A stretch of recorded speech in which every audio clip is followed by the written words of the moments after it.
नमस्कार, मेरा नाम डॉक्टर अरुण वर्मा है और आज मैं ब्लैक लॉज के बारे में बात करना चाहता हूँ कि ब्लैक लॉ क्या होते हैं। बेसिकली ब्लैक लॉज का मतलब उन सभी कानूनों से है जो डिस्क्रिमिनेटिव इन नेचर होते हैं, जो अनजस्ट हैं और जो अप्रेसिव इन नेचर हैं, यानी दमनकारी। ऐसे कानून न केवल हमारे देश में पाए गए हैं बल्कि दुनिया में अलग देशों में भी ब्लैक लॉज पाए गए हैं। अब हम सबसे पहले भारत के बारे में बात करते हैं, जैसा कि रॉलेट एक्ट 1919। अब जो रॉलेट एक्ट 1919 था, इसमें डिटेंशन के बारे में बात करी थी। तो ये बिना किसी ट्रायल के लोगों को डिटेन कर लेते थे, जो कि लोगों के सिविल लिबर्टीज़ का वायलेशन करता है। तो ऐसे में लोग अपने अधिकारों के बारे में क्या है, कोई मार्च नहीं कर सकते थे, कोई आगे नहीं आ सकते थे, बात नहीं कर पाते क्योंकि उनको डिटेन कर रखा था। तो पब्लिक गैदरिंग नहीं हो पाती थी।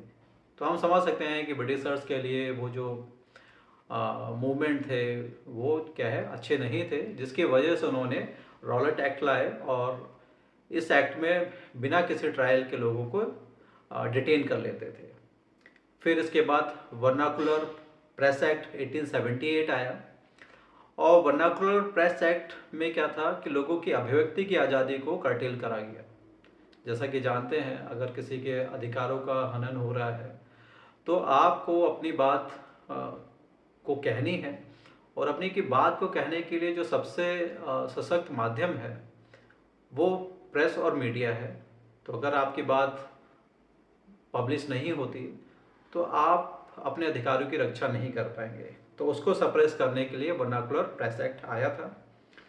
फिर इसके बाद प्रिवेंटिव डिटेंशन एक्ट 1950 आया, जिसने इंडियन गवर्नमेंट ने जो इंडिविजुअल्स को बिना ट्रायल के 1 साल के लिए कैद कर सकते थे सिक्योरिटी रीजंस पे। अब प्रिवेंटिव डिटेंशन लॉज का बहुत ज़्यादा मिसयूज़ हुआ, स्पेशली पॉलिटिकल पार्टीज़ ने इसका मिसयूज़ करा।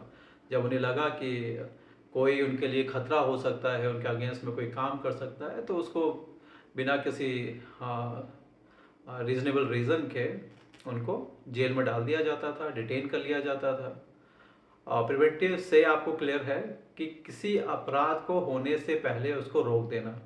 जैसे कोई इंसान है, अगर वो पब्लिक गैदरिंग में लोगों को भड़का के दंगे करा सकता है, तो बेहतर है कि उस इंसान को उस पब्लिक गैदरिंग में जाने से रोक दिया जाए, जो इसका ऑब्जेक्टिव था।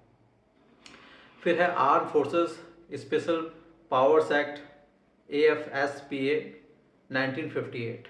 ये जो एक्ट था, इसका बहुत ज़्यादा मिसयूज जो था वो आर्म फोर्सेस ने करा है, क्योंकि इसमें जो डिस्टर्ब एरिया था उसमें वो अपना फोर्स को यूज़ कर सकते थे और विदाउट वारंट लोगों को अरेस्ट कर सकते थे।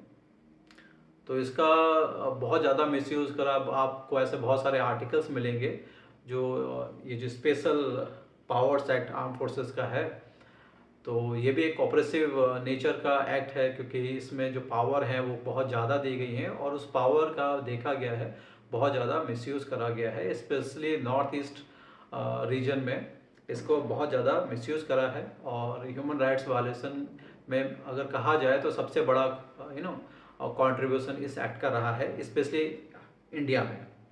फिर है Misa, the maintenance of internal security act.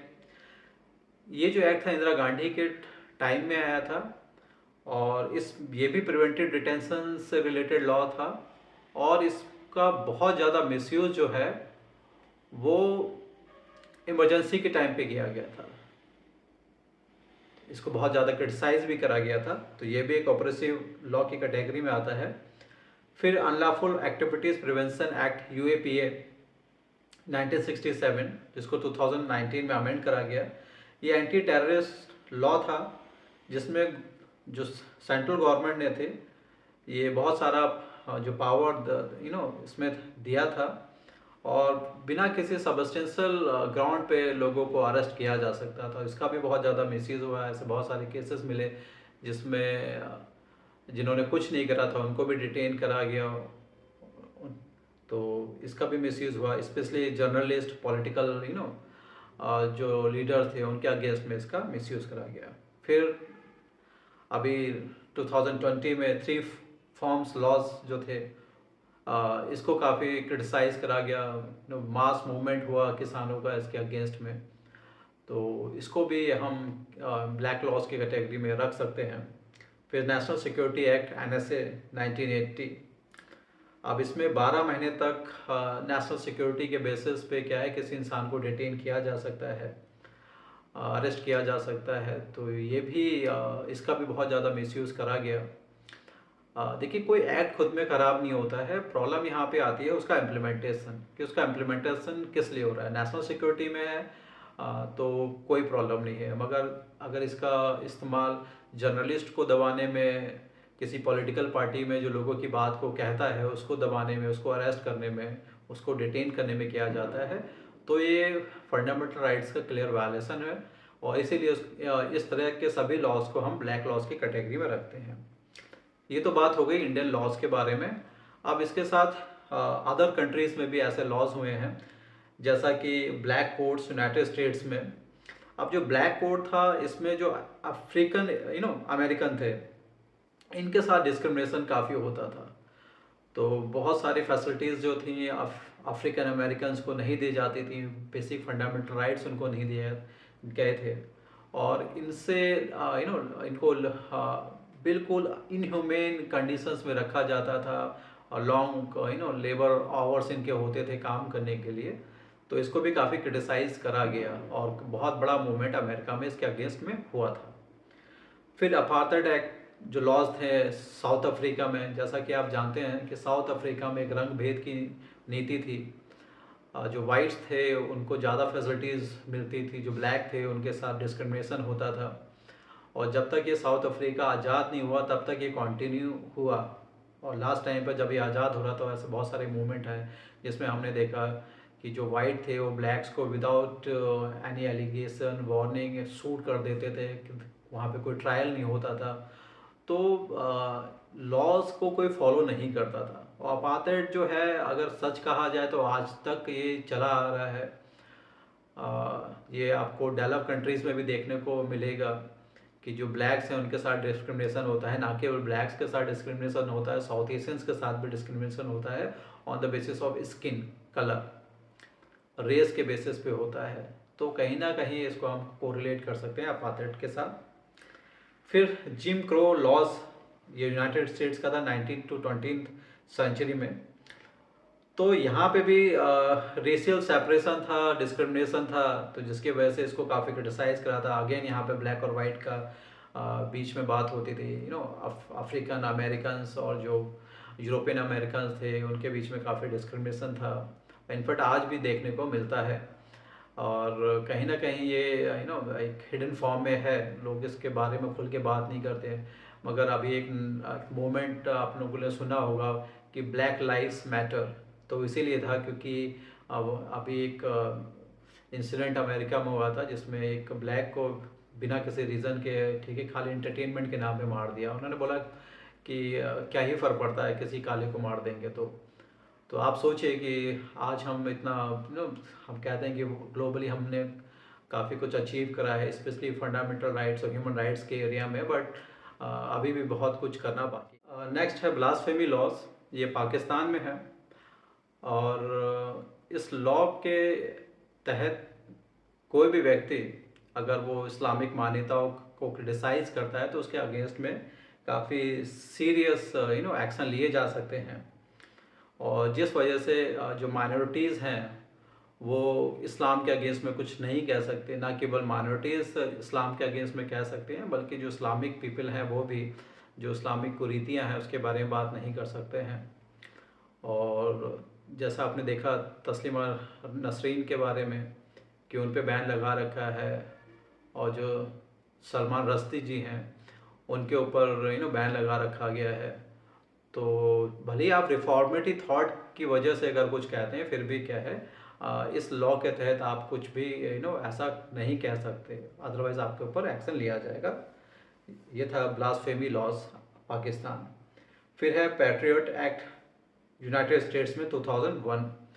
जो 9/11 का इंसिडेंट हुआ था उसके बाद ये पैट्रियट एक्ट आया, और इसको काफ़ी स्ट्रिक्ट माना जाता है। और इसकी वजह से लोगों के जो सिविल राइट्स हैं और प्राइवेसी राइट्स हैं उसका वायलेशन होता है, क्योंकि अमेरिका उन चंद कंट्रियों में से है जहाँ पे डिजिटल सर्वेलेंस सबसे ज़्यादा है। अगर आप डिजिटल आपकी प्रेजेंस है तो आपकी कोई भी पर्सनल इन्फॉर्मेशन पर्सनल नहीं है, वो हर चीज़ को स्कैन करते हैं। अगर उनको कुछ भी ऐसा लगता है जो उनकी नेशनल सिक्योरिटी के लिए खतरा हो सकता है तो कहीं ना कहीं वो आपके अगेंस्ट एक्शन ले सकते हैं। तो ये पैट्रियट एक्ट जो है वो सिविल लिबर्टीज़ और प्राइवेसी राइट्स के लिए खतरा माना गया है।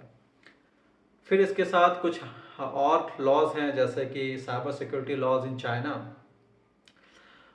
तो जैसा कि हम जानते हैं कि चाइना जो है वो लगभग सारी चीज़ों को अपने देश में कंट्रोल करता है। अब इसमें क्या है, टोटल डिजिटल जो है कंट्रोल है, जिसमें आप कुछ भी ऐसा कंटेंट अपलोड नहीं कर सकते। कोई सिटीजन जो है वो गवर्नमेंट को क्रिटिसाइज़ नहीं कर सकता, चाइना की किसी पॉलिसी को क्रिटिसाइज़ नहीं कर सकता। तो ये भी क्या है, सिविल जो राइट्स हैं उसका वायलेशन है और freedom of speech and expression का वायलेशन है। आप चाइना में हैं अगर तो आप सोच भी नहीं सकते कि चाइनीज़ गवर्नमेंट के अगेंस्ट में आप कोई स्टेटमेंट दे सके गवर्नमेंट पॉलिसीज़ गवर्नमेंट ऑफिसर्स के बारे में। वहाँ पे भी करप्शन है, मगर आप चाह के भी उस करप्शन के बारे में बात नहीं कर सकते। इंटरनल सिस्टम है जो उस करप्शन को कंट्रोल करता है, बट वो काफ़ी कॉम्प्लिकेटेड है। तो इसको भी हम क्या है ब्लैक लॉज की कैटेगरी में रखते हैं। साथ में public safety and anti terrorist act different act countries में है, जैसे रसिया है, इजिप्ट है, तुर्की। तो यहाँ पे भी क्या है, इन लॉज का जो है मिसयूज़ करा गया और सबसे ज़्यादा मिसयूज़ जो है वो पॉलिटिकल जो लीडर्स हैं उनके अगेंस्ट में करा गया, जर्नलिस्ट के अगेंस्ट में करा गया, और ऐसे जो ग्रुप्स हैं जो फंडामेंटल राइट्स और ह्यूमन राइट्स के बारे में काम करते हैं।